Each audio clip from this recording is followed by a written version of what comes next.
Well, I hurt myself a few days ago on a mountain biking trip to Thredbo.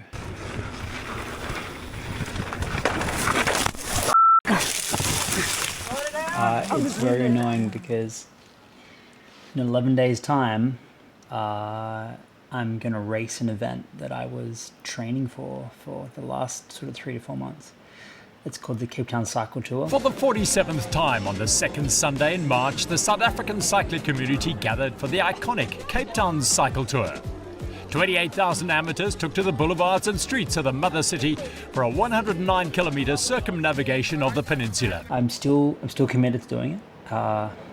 My process or path through recovery starting today. I figured I would set up the trainer, do my first 20 minutes, and report back in because I think I'm still going to be able to do it. Obviously, I won't be able to be as competitive as I would have been beforehand. Yeah, come along for the journey. This is the trainer. It's been a little bit since I've used it. I don't actually need my, proper serious sort of setup. I just need a saddle to sit in that's not too uncomfortable. High so that my knee joint doesn't have too acute an angle. And something that's here, because my road bike is in here. Alex's Trek single track 990 will have to do, so.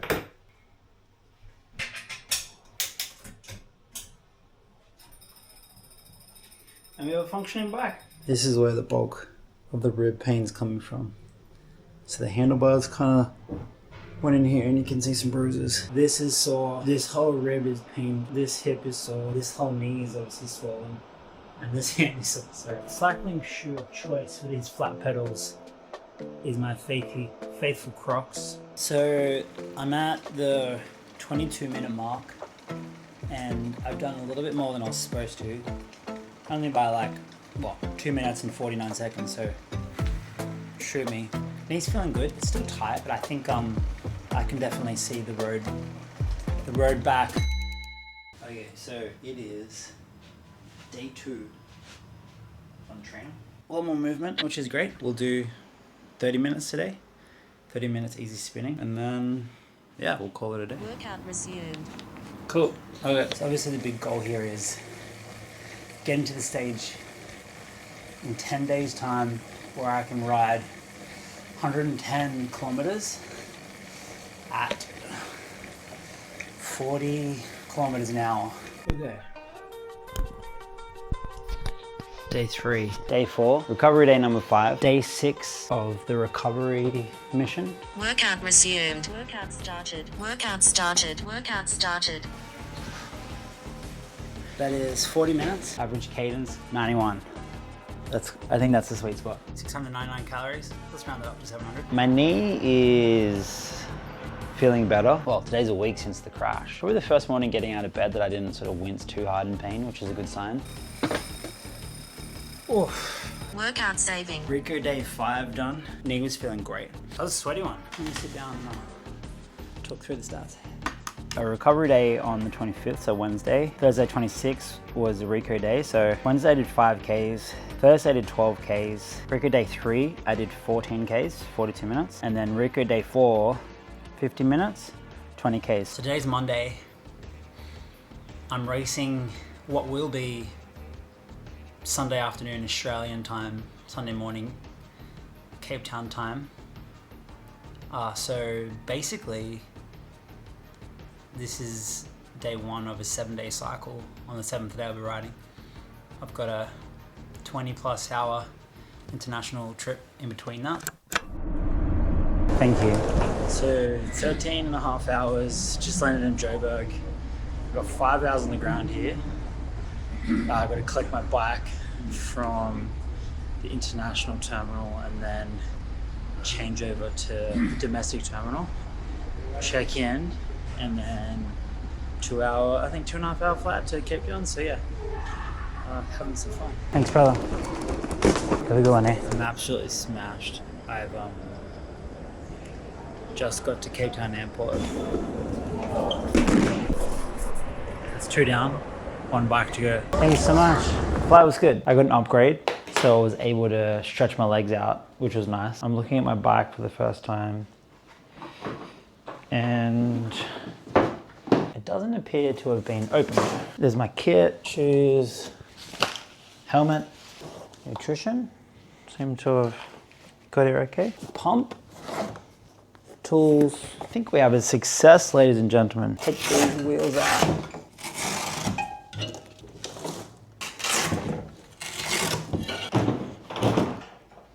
Front wheel. Now, my friends, it's how I build my bike in the hotel. Just about to go for a quick walk because in setting up my bike, I realized I forgot my Dyna plug tool, so if I get flat, I'm completely screwed. There's a real buzz downtown. They're working on road closures for obviously the cycle tour. We're 2 days out. Film crew is setting up. Obviously, they're broadcasting the event. I probably won't be in the group where they're filming, starting about 15 minutes after them. Chances of catching up, extremely low. So this is essentially the start line where everyone gathers. But you're gonna see a very different situation on Sunday morning as to what you're seeing right now. Okay, it's 11 o'clock, Cape Town. The sun has just come out. I'm on a bike outside, second time in 2 weeks. Feeling good. The hand is sensitive, but it feels okay.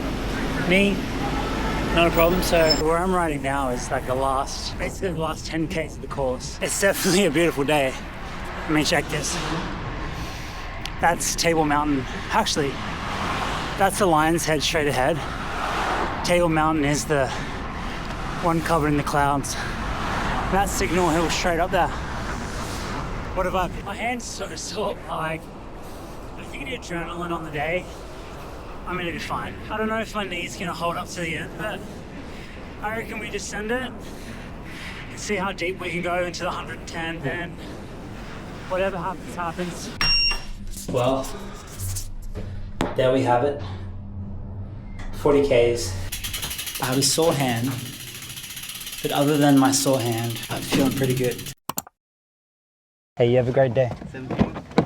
Okay, I made it to the Sozo Foundation. We're gonna do a little riders meet and greet, plus chat to all the guys that are running this awesome organizations. Now, if you're wondering what Sozo is, they're the charity I'm riding this race for. An incredible non-for-profit based here in the township of Vigrun, Cape Town. South Africa is facing one of the highest youth unemployment rates in the world, with roughly 60% of all 15 to 20-year-olds out of work. Sozo is out in the front lines changing that narrative through education, vocational skills training, and entrepreneurship programs. They don't just provide training, they create direct pathways to employment in fields like coding, baking, beauty, and construction. They've upskilled over 300 youth and helped secure more than 400 jobs, building a self-sustaining ecosystem where young people are empowered to lead their own community forward. If you want to support the ride and help kickstart a young person's career, check the link in the description. This is the founder of Sozo, Anton, who invited all the cyclists down for a pre-race riders meetup. So that is what you're part of. That is why you're cycling. That's the cycles that you are breaking. Change is possible, and cycles can be broken. All the way from Oz. Thank you, buddy. Appreciate it. I must say, Okay, so I'm here at Sozo Foundation Skills Hub. We've just finished up the riders briefing. This is Franklin. Yeah. What do you do, Franklin?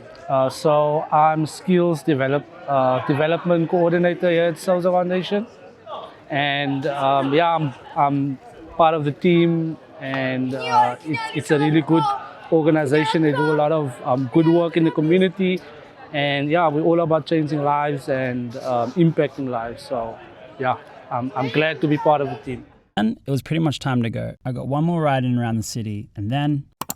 Okay, it is Sunday morning, race day. I got up at 4 a.m. What did I do? I had my oats, my banana with honey, had a coffee. I've had my water. You can see I'm all strapped up, which is nice, and I'm just kitting up. Feeling pretty good. I think the body is as good as it's going to be. The bike's ready.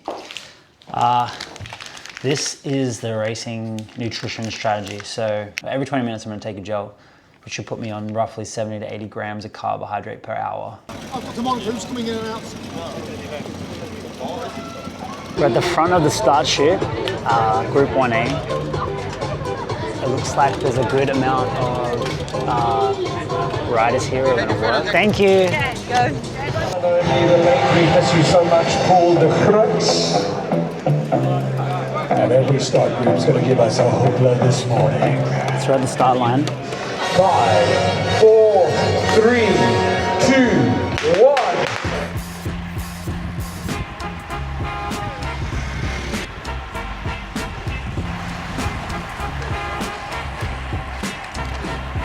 Oh, what a turn.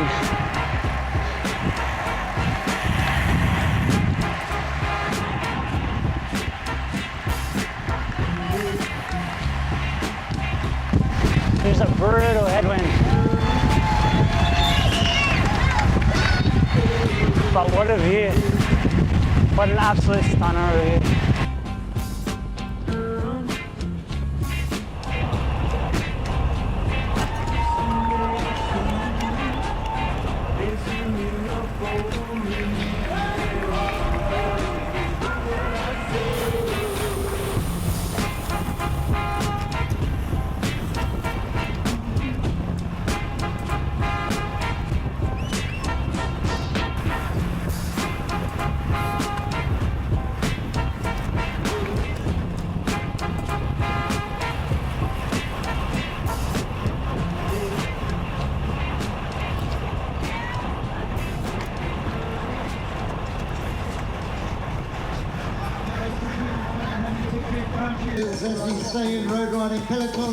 I just finished the Cape Town cycle tour, and I've never had cramps that bad in my life. It was a fun day out, but it was brutal.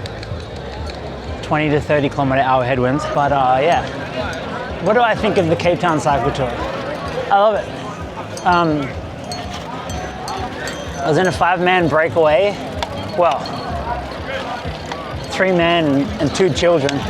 So these 2, like, they look like they were 15 years old, absolute weapons. Okay, it has been officially 48 hours since the bike race. I'm sitting on the rooftop of the Deus Cafe here in Cape Town. You can see the iconic Table Mountain cable car just up to my, well, over my left-hand shoulder. My body is actually recovering quite well. My left hand is the worst of all of it. You can still sort of see some bruising. I've been taping it up on the last 2 rides. So I did a recovery ride yesterday, which was quite nice, just along the coast. The knee, I would say, is 85%. That's the number I just made up. My feelings overall on the race are, I probably just did the best I could. I probably did more than I needed to. For those watching the live stream, of which there were few in the single digits, but the way that the race kind of worked out was I was in Group 1A, which, I mean, I wasn't racing for a podium on the actual overall Cape Town Cycle Tour because I wasn't in the elite category. But of the best of the rest, Group 1A was the best place that I could have been starting in. And after the first maybe 5 kilometers of rolling turns on the front with maybe only like 5 or 6 guys in a bunch that had 300 to 400 people in it, we got on the top of the first hill and there was a selection of 5. So we just committed, put our heads down, rode into the 25 to 30k an hour headwind for the first 45 to 50ks. If you did the race and you're in a bunch, you're a clever person. I think the only way to make that race as hard as it can be is to form a small group with 4 other guys and ride into a headwind, taking 1 to 2 minute turns every 5 to 10 minutes. So yeah, definitely didn't need to be as hard as it was. But having said that, I was proud of the effort. The guys that I was with eventually dropped me on the last climb when my left hamstring cramped up. Those 3 guys, there was 5 total. One of the guys got dropped. There was 4 of us left on the last climb. Of the 3 that dropped me, none of them got caught by the Group 1A. So I was very impressed and proud of those boys, because when you think you've got 300 to 400 of the best of the rest, and the rest being 35 to 40,000 cyclists, that's pretty impressive. I can't remember their names. I think one of them was Cameron. He was a junior kid. I think he was a local. There was a German kid. Can't remember his name. But yeah, absolute weapons. It was a really fun day. So yeah, that's my Cape Town cycle tour experience. A lot of fun. If you want to do a really beautiful race in a really beautiful place with over 35,000 people, I would say definitely book into the Cape Town cycle tour next year. I'm planning to come back. It'll be my 3rd year in a row. I broke the 3-hour time mark twice. Next year, my goal would be to break the 2-hour 50 mark. I have a feeling the only way I'm going to do that is if I somehow convince them to let me in the elite category, which would require, I don't know, winning a large race in Australia, which I doubt is going to happen. But you never know, I might sneak in somehow. Thank you for watching this video. If you've made it this far, you're either really interested in how to recover from a VMO patella and right scaphoid injury, or you really love cycling, or you are a glutton for self-punishment because there's been a lot of talk and a lot of rhetoric around recovering from injury. I hope you enjoyed it. Feel free to like and subscribe. Shameless plugs. Love you guys.